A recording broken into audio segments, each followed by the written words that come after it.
नमस्कार, मैं हूं रवीश कुमार। बहुत कम समय में पूरे देश और दुनिया की खबरों पर नजर डालते हैं, तो आइए आज के मुख्य समाचार में देश भर की तमाम बड़ी खबरों को जानते हैं। चैनल को सब्सक्राइब करें और आप हमारा वीडियो कहां से देख रहे हैं कमेंट बॉक्स में जरूर बताइए।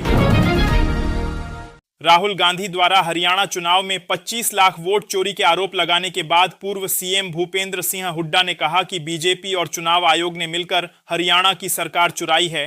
आरोप लगाया कि पोलिंग के बाद वोट प्रतिशत 61.19 से बढ़कर 70.9 कर दिया गया और हर सीट पर औसतन 15,175 वोट बढ़ाकर दिखाए गए। जबकि कांग्रेस नेता वर्धन यादव ने दावा किया कि बादशाहपुर सीट पर बीजेपी ने 74,062 वोट फर्जीवाड़े से जीते और हुड्डा ने कहा कि बैलेट पेपर की गिनती में कांग्रेस आगे थी, लेकिन ईवीएम गिनती में पिछड़ गई, जो लोकतंत्र के लिए गंभीर संकेत है। पश्चिम बंगाल की मुख्यमंत्री ममता बनर्जी ने एसआईआर प्रक्रिया के तहत बीएलओ के पहुंचने पर फॉर्म भरने से इनकार करते हुए कहा कि जब तक बंगाल का हर व्यक्ति फॉर्म नहीं भरता तब तक वह भी नहीं भरेंगी। वहीं शिक्षा राज्य मंत्री सुकांत मजूमदार ने उनके इस कदम को गैर कानूनी ठहराते हुए आरोप लगाया कि ममता बांग्लादेशियों और विदेशियों को मतदाता बनाने की कोशिश कर रही हैं। बिहार में चुनाव प्रचार के दौरान मुख्यमंत्री मोहन यादव ने कहा कि जैसे सुप्रीम कोर्ट के फैसले के बाद प्रधानमंत्री मोदी के मार्गदर्शन में भव्य श्री राम मंदिर बना, वैसे ही बिहार में डबल इंजन सरकार में मां जानकी का भव्य मंदिर बनेगा। साथ ही उन्होंने कांग्रेस पर सीता जी के मंदिर निर्माण में बाधा डालने का आरोप लगाते हुए कहा कि यह चुनाव धर्म और अधर्म की लड़ाई है और मताधिकार ही जनता का सुदर्शन चक्र है, जिससे विपक्ष को जवाब देना होगा। प्रधानमंत्री नरेंद्र मोदी 7 और 8 नवंबर को अपने संसदीय क्षेत्र वाराणसी के दौरे पर रहेंगे, जहां वे वाराणसी खजुराहो वंदे भारत एक्सप्रेस समेत 3 अन्य ट्रेनों का वर्चुअल उद्घाटन करेंगे। विकास परियोजनाओं जैसे रोपवे और अंतर्राष्ट्रीय स्टेडियम की समीक्षा करेंगे, स्कूली बच्चों व जनता से संवाद करेंगे और फिर बिहार चुनाव प्रचार के लिए रवाना होंगे। जबकि सीएम योगी आदित्यनाथ ने पीएम के आगमन से पहले बनारस स्टेशन का निरीक्षण कर अधिकारियों को सख्त निर्देश दिए कि तैयारियों में किसी भी तरह की लापरवाही न हो। कांग्रेस ने डिप्टी सीएम अजित पवार पर आरोप लगाया कि उनके बेटे पार्थ पवार की कंपनी को पुणे में करोड़ों की सरकारी जमीन मात्र 300 रुपये करोड़ में दी गई और 21 करोड़ की स्टैंप ड्यूटी माफ की गई। इसे सत्ता का दुरुपयोग बताते हुए कांग्रेस ने एसआईटी जांच और अजित पवार के इस्तीफे की मांग की, जिस पर सीएम देवेंद्र फडणवीस ने मामले की जांच के आदेश दिए और 2 अधिकारियों को निलंबित किया। आप नेता सौरभ भारद्वाज ने एक्स पर पोस्ट कर बीजेपी पर वोट चोरी का आरोप लगाया और दावा किया कि बीजेपी का एक कार्यकर्ता दिल्ली में भी वोट डालता है और बिहार में भी। उन्होंने कहा कि एसआईआर लागू होने के बाद ऐसा संभव नहीं होना चाहिए और पूछा कि ऐसे कितने बीजेपी कार्यकर्ता हैं जो 2 राज्यों में वोट डाल रहे हैं, जबकि इससे पहले राहुल गांधी ने भी हरियाणा और बिहार चुनाव में वोट चोरी के आरोप लगाए थे। कांग्रेस नेता राहुल गांधी के कथित वोट चोरी खुलासे पर पार्टी सुप्रीम कोर्ट नहीं जाएगी, बल्कि सुप्रीम कोर्ट से स्वतः संज्ञान लेने की मांग की है। कांग्रेस कार्यसमिति सदस्य गुरदीप सप्पल ने कहा कि राहुल गांधी ने सारे तथ्य मीडिया के जरिए कोर्ट के सामने रख दिए हैं और अब लोकतंत्र की रक्षा के लिए सुप्रीम कोर्ट को आगे आना चाहिए। जबकि बिहार के एसआईआर मामले पर कांग्रेस पहले ही कोर्ट का दरवाजा खटखटा चुकी है, लेकिन फैसला लंबित है।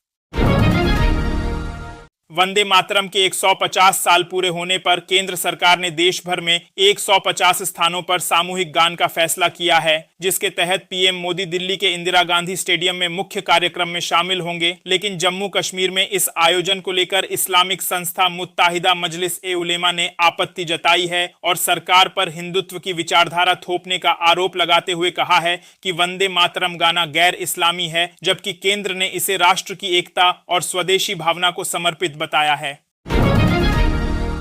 कर्नाटक हाईकोर्ट की डिवीजन बेंच ने आरएसएस मार्च पर अप्रत्यक्ष असर डालने वाले सरकारी आदेश पर लगी रोक हटाने से इनकार करते हुए राज्य सरकार को झटका दिया है और कहा है कि एकल न्यायाधीश के आदेश में हस्तक्षेप नहीं किया जाएगा। जबकि बताया गया कि सरकार ने 18 अक्टूबर को बिना अनुमति 10 से अधिक लोगों की सभा पर प्रतिबंध का आदेश आरएसएस के प्रस्तावित मार्च को रोकने के लिए जारी किया था, जिस पर याचिकाकर्ताओं ने मौलिक अधिकारों के हनन का आरोप लगाते हुए कोर्ट का दरवाजा खटखटाया था।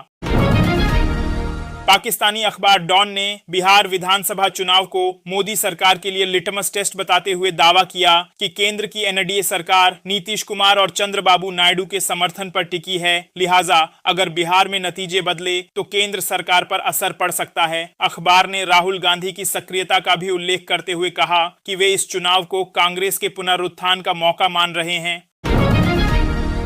अमेरिका के पूर्व राष्ट्रपति डोनाल्ड ट्रंप ने दावा किया कि भारत पाकिस्तान के बीच मई 2025 में हुआ संघर्ष विराम उनके हस्तक्षेप के बाद संभव हुआ था और कहा कि उन्होंने दोनों देशों को व्यापार रोकने की चेतावनी दी थी, जिसके अगले दिन दोनों ने शांति पर सहमति जताई। वहीं भारत ने ट्रंप के इस दावे को खारिज करते हुए स्पष्ट कहा कि न तो किसी अमेरिकी मध्यस्थता की मांग की गई थी और न ही कोई बातचीत हुई थी। भारतीय वोटर लिस्ट में अपनी फोटो देखकर ब्राजील की मॉडल लारिसा नेरी ने हैरानी जताई और इसे कॉमेडी बताया। राहुल गांधी की प्रेस कॉन्फ्रेंस में दिखाई गई महिला की तस्वीर असल में ब्राजील की हेयर ड्रेसर लारिसा की थी, जिन्होंने कहा कि वह कभी ब्राजील से बाहर नहीं गई और भारत की राजनीति से उनका कोई लेना देना नहीं है, जबकि तस्वीर 2017 में उनके शहर बेलो होरिजोंटे के फोटोग्राफर मेथियर फरेरो ने खींची थी और बाद में इसे स्टॉक साइट्स से हटा दिया गया।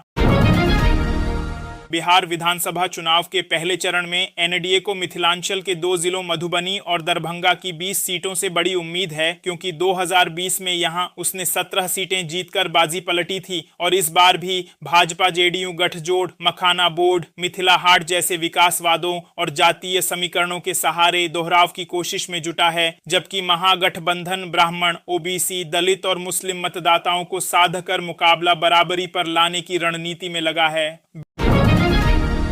बिहार विधानसभा चुनाव के पहले चरण की वोटिंग के बीच जनशक्ति जनता दल के प्रमुख और महुआ सीट से उम्मीदवार तेज प्रताप यादव ने मीडिया से कहा कि 14 नवंबर को परिणाम आने के बाद हम उसकी सरकार के साथ रहेंगे। इस बयान से तेज प्रताप ने अपने दल जेजेडी का स्टैंड स्पष्ट कर दिया और संकेत दिया कि चुनाव के बाद वह सत्ता पक्ष के साथ जाने को तैयार हैं। बिहार विधानसभा चुनाव के पहले चरण की वोटिंग के बीच राजद ने आरोप लगाया कि महागठबंधन के मजबूत बूथों पर जानबूझकर बिजली काटी जा रही है और धीमी वोटिंग कराई जा रही है, जिस पर चुनाव आयोग ने प्रतिक्रिया देते हुए कहा कि ये आरोप निराधार हैं और मतदान पूरी तरह शांतिपूर्ण व सुचारू रूप से चल रहा है। प्रधानमंत्री नरेंद्र मोदी ने अररिया की जनसभा में विपक्ष पर तीखा हमला बोलते हुए आरोप लगाया कि राजद और कांग्रेस को जब भी मौका मिला वे घुसपैठियों को पीछे के दरवाजे से भारत का नागरिक बनाने में जुटे रहे, जबकि एनडीए ही इनका हिसाब करने में सक्षम है। पीएम ने कहा कि घुसपैठिए किसानों की जमीनों पर कब्जा कर रहे हैं और बच्चों का हक छीन रहे हैं। साथ ही कांग्रेस पर छठ पूजा और महाकुंभ स्नान का मजाक उड़ाने का आरोप भी लगाया। पाकिस्तान में संविधान संशोधन की अटकलें तेज हो गई हैं। बिलावल भुट्टो जरदारी ने दावा किया कि सरकार ने उनसे 27वें संशोधन के समर्थन के लिए संपर्क किया है, जिसके बाद चर्चा है कि इस बदलाव से सेना प्रमुख जनरल आसिम मुनीर को असीम यानी असीमित शक्तियां मिलने जा रही हैं। वोटिंग के दिन बिहार की सियासत में हलचल मचाते हुए वीआईपी प्रमुख मुकेश सहनी ने कहा कि बीमार नीतीश कुमार के हाथों में बिहार का भविष्य सुरक्षित नहीं है। आरोप लगाया कि राज्य में अफसरशाही और भ्रष्टाचार चरम पर है और दावा किया कि महागठबंधन की सरकार बनी तो युवाओं को रोजगार व महिलाओं को आर्थिक सहायता दी जाएगी। सीतामढ़ी की चुनावी सभा में प्रियंका गांधी ने तंज कसते हुए कहा कि बिहार में लोकतंत्र खतरे में है। आरोप लगाया कि 20 साल के शासन के बावजूद भाजपा जदयू सरकार ने जनता की मुश्किलें कम नहीं की, बल्कि धर्म जाति के नाम पर वोटों की डील चल रही है। उन्होंने रीगा चीनी मिल का मुद्दा उठाते हुए महागठबंधन की सरकार बनने पर युवाओं को नौकरी, परीक्षा का किराया और सस्ती गैस देने का वादा किया तथा अधिकारियों को चेताया कि देश के साथ विश्वासघात करने वालों को जनता कभी माफ नहीं करेगी। दिल्ली में बढ़ते प्रदूषण को लेकर केंद्रीय प्रदूषण नियंत्रण बोर्ड ने बताया कि पराली जलाना इसकी सबसे बड़ी वजह बन गया है। गुरुवार को वायु गुणवत्ता सूचकांक 278 दर्ज किया गया और अनुमान जताया गया कि अगले 3 दिनों तक AQI बेहद खराब श्रेणी में रहेगा, जबकि पराली जलाने का योगदान 21.5% से बढ़कर 36.9% तक पहुंच सकता है। रामपुर में क्वालिटी बार की जमीन पर कब्जे के मामले में आजम खान के खिलाफ आज सुनवाई गवाह के न आने से टल गई। कोर्ट ने अब अगली सुनवाई की तारीख 21 नवंबर तय की है। यह मामला DCDF की दुकान पर कथित अवैध कब्जे से जुड़ा है, जिसकी FIR गगन लाल अरोड़ा ने दर्ज कराई थी। अररिया की रैली में राहुल गांधी ने मोदी सरकार पर अडानी अंबानी को फायदा पहुंचाने का आरोप लगाते हुए कहा कि बिहार में भी वोट चोरी की कोशिश होगी, जिसे जनता को रोकना होगा। साथ ही उन्होंने कहा कि महागठबंधन की सरकार सभी वर्गों की होगी और युवाओं को रोजगार तथा उच्च शिक्षा मिलेगी। प्रधानमंत्री नरेंद्र मोदी 8 नवंबर को शाम 5 बजे सुप्रीम कोर्ट में कानूनी सहायता वितरण तंत्र सशक्तिकरण पर राष्ट्रीय सम्मेलन का उद्घाटन करेंगे और नालसा द्वारा तैयार सामुदायिक मध्यस्थता प्रशिक्षण मॉड्यूल का शुभारंभ करेंगे। साथ ही सभा को संबोधित करते हुए न्याय प्रणाली को सशक्त बनाने पर जोर देंगे। 2 दिवसीय इस सम्मेलन में कानूनी सहायता बचाव परामर्श प्रणाली, पैनल वकीलों, अर्ध कानूनी स्वयंसेवकों, लोक अदालतों और वित्तीय प्रबंधन जैसे विषयों पर चर्चा होगी, जबकि नालसा द्वारा अब तक 44 लाख से अधिक लोगों को कानूनी सहायता प्रदान की जा चुकी है। प्रधानमंत्री नरेंद्र मोदी ने वंदे मातरम की 150वीं वर्षगांठ की पूर्व संध्या पर 7 नवंबर को देशवासियों के लिए ऐतिहासिक दिन बताया और इंदिरा गांधी इंडोर स्टेडियम में आयोजित समारोह में साल भर चलने वाले उत्सव का शुभारंभ करते हुए स्मारक डाक टिकट और सिक्का जारी किया। साथ ही उन्होंने कहा कि वंदे मातरम वह प्रेरक आह्वान है जिसने पीढ़ियों को राष्ट्रभक्ति की भावना से ओतप्रोत किया और आज का दिन उस गौरवशाली परंपरा के सम्मान का प्रतीक है। सूडान के अल-फाशिर शहर में अर्धसैनिक संगठन रैपिड सपोर्ट फोर्सेस RSF के कब्जे के बाद हालात गंभीर हो गए हैं, जिसके चलते हजारों लोग जान बचाने के लिए शहर छोड़कर भाग रहे हैं। वहीं नॉर्वे शरणार्थी परिषद ने बताया कि कई बच्चे इतनी भूख और प्यास से कमजोर थे कि बोल भी नहीं पा रहे थे। कुछ ने जानवरों का मल खाकर और बारिश का पानी पीकर खुद को जिंदा रखा, जबकि बड़ी संख्या में लोग अब दारफुर के सबसे बड़े शहर ताविला की ओर पलायन कर रहे हैं। बिहार के मोतिहारी में चुनावी सभा को संबोधित करते हुए सपा प्रमुख अखिलेश यादव ने NDA पर तीखा हमला बोला और दावा किया कि चुनावी दूल्हा भी जान गया है कि वह मुख्यमंत्री नहीं बनने वाले। उन्होंने कहा कि इस बार बिहार की जनता बदलाव के मूड में है, नौजवान रोजगार चाहता है और तेजस्वी यादव नया बिहार बनाने जा रहे हैं। अखिलेश ने कहा कि आप बिहार बदलो, हम यूपी बदल देंगे। साथ ही उन्होंने भाजपा पर वोट चोरी करने का आरोप लगाया और CM योगी पर तंज कसते हुए कहा कि जो एकरंगी मोतिहारी आ रहे हैं वही यूपी में महंगाई और बेरोजगारी बढ़ा रहे हैं। बिहार में वोटिंग के बीच सपा प्रमुख अखिलेश यादव ने सरकार पर हमला बोलते हुए कहा कि सत्ताधारी अब पीड़िए की जान भी लेने लगे हैं। उन्होंने कहा कि पीड़ित, दलित और पिछड़ों की एकजुटता ही बचाव की ढाल है, इसलिए अगर अत्याचार से बचना है तो अपनी सरकार बनानी होगी। अखिलेश ने कहा कि पीड़िए की सरकार बनने पर भ्रष्टाचार खत्म होगा, रोजगार, सम्मान और सुरक्षा सबको मिलेगी। तेलंगाना के मुख्यमंत्री रेवंत रेड्डी के कांग्रेस मतलब मुसलमान वाले बयान पर बीजेपी ने पलटवार करते हुए कहा कि कांग्रेस अब भारतीय राष्ट्रीय कांग्रेस नहीं बल्कि जिन्नावादी कांग्रेस बन गई है। बीजेपी प्रवक्ता शहजाद पूनावाला ने आरोप लगाया कि रेवंत रेड्डी ने वही सच स्वीकार किया है जो देश लंबे समय से जानता है। कांग्रेस शरिया और वोट बैंक को संविधान से ऊपर रखती है और OBC, SC, ST का आरक्षण काटकर अपने पसंदीदा वर्ग को देना चाहती है।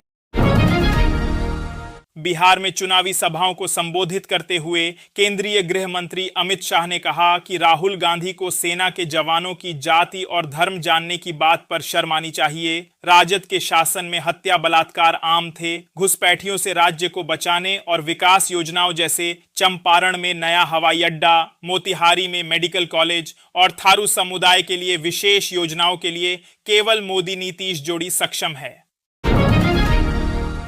गुजरात के कृषि मंत्री जीतू वाघाणी ने बताया कि मुख्यमंत्री भूपेंद्र पटेल के मार्गदर्शन में राज्य सरकार 9 नवंबर से मूंगफली, मूंग, उड़द और सोयाबीन जैसी खरीफ फसलों की एमएसपी पर खरीदी शुरू करेगी, जिसके लिए 300 से अधिक केंद्र बनाए गए हैं। जबकि मूंगफली का एमएसपी 7,263 रुपये, मूंग का 8,768 रुपये, उड़द का 7,800 रुपये और सोयाबीन का 5,328 रुपये प्रति क्विंटल तय किया गया है, जिससे किसानों को करीब 15,000 करोड़ रुपए से अधिक का लाभ मिलने का दावा किया गया।